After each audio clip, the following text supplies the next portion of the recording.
Next, what is latent heat of fusion? ఇది కూడా repeated question. Once again C, the amount of heat energy needed to convert 1 kilogram of solid into liquid state at melting point is called as latent heat of fusion.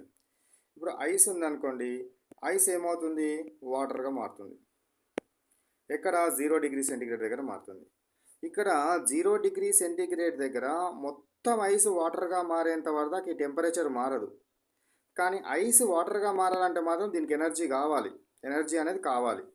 ఆ కావాల్సిన ఎనర్జీని ఏమంటారంటే latent heat of fusion అంటారు. Ice వాటర్గా మారడాన్ని fusion అంటారు. టెంపరేచర్లో మార్పు లేకుండా 1 kilogram of ice అనేది 1 kilogram of వాటర్గా మారడానికి అవసరమైన ఎనర్జీని ఏమంటారు, లేటెంట్ హీట్ ఆఫ్ ఫ్యూజన్ అంటారు.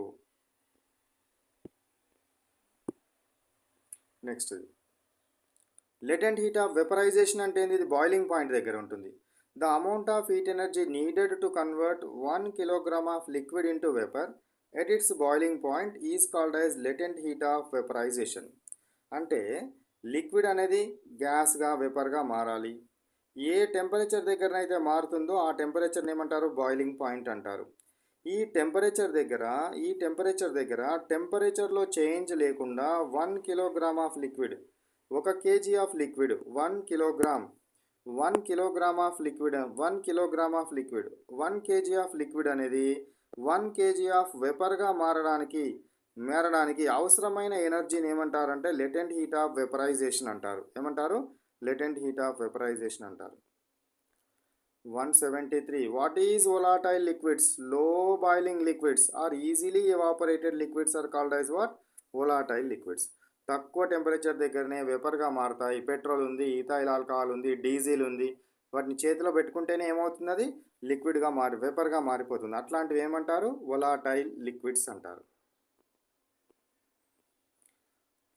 నాన్ వోలాటైల్ లిక్విడ్ అంటే ఏంటిది, high boiling liquids are called as non volatile liquids. వేటికైతే బాయిలింగ్ పాయింట్ చాలా ఎక్కువగా ఉంటుందో, ఎక్కువ టెంపరేచర్ హీట్ చేసేదాకా కూడా అది వెపర్గా మారదో వాటిని నాన్ వోలాటైల్ లిక్విడ్స్ అనాలి.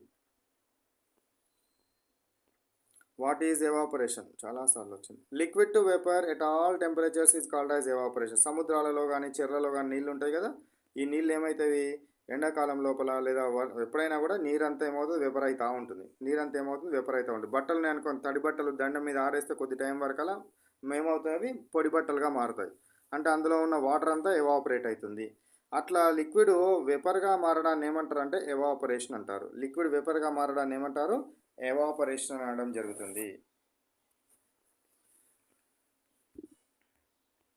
Which factors effecting evaporation? Surface area, temperature, humidity, wind speed, nature of the liquid. ఇది రిపీట్ అయింది కదా క్వశ్చన్, ఒకసారి చెప్తారా ఏందనేది? సో సర్ఫేస్ ఏరియా ఎక్కువైతే ఏమవుతుంది, if the surface area is increases, evaporation is increases. If temperature is increases, evaporation is increases. Repeat అయింది కాబట్టి ఎక్స్ప్లెయిన్ చేయట్లే నేను. If the humidity is increases, evaporation is decreases. If wind speed is increases, evaporation is increases. So nature of the liquid, volatile liquids ఉన్నాయనుకోండి దానికి evaporation ఈజీగా అవుతుంది. Non volatile liquids ఉన్నాయనుకోండి evaporation అనేది కానే కాదు. అట్లా ఇవి natures. How surface area is affected the evaporation? ఇది రిపీటెడ్. సర్ఫేస్ ఏరియా కనుక ఇంక్రీజ్ అయితే ఎవాపరేషన్ కూడా ఇంక్రీజ్ అవుతుంది. ఇది అదే ఉంది. Next question, how temperature is affected? Repeated question. Temperature effect అయితే as the temperature is increases. Temperature కనుక ఇంక్రీజ్ అయితే ఎవాపరేషన్ కూడా ఏమవుతుంది, ఇంక్రీజ్ అవ్వడం జరుగుతుంది. 181, if temperature is increases what happens for the kinetic energy? Repeated question. Temperature కనుక increase అయితే kinetic energy కూడా ఇంక్రీజ్ అవుతుంది. ఎందుకు? If the temperature is increases movement of the particles is increases. Movement of the particles increase అయితే kinetic energy కూడా ఏమవుతుంది, increase అవుతుంది.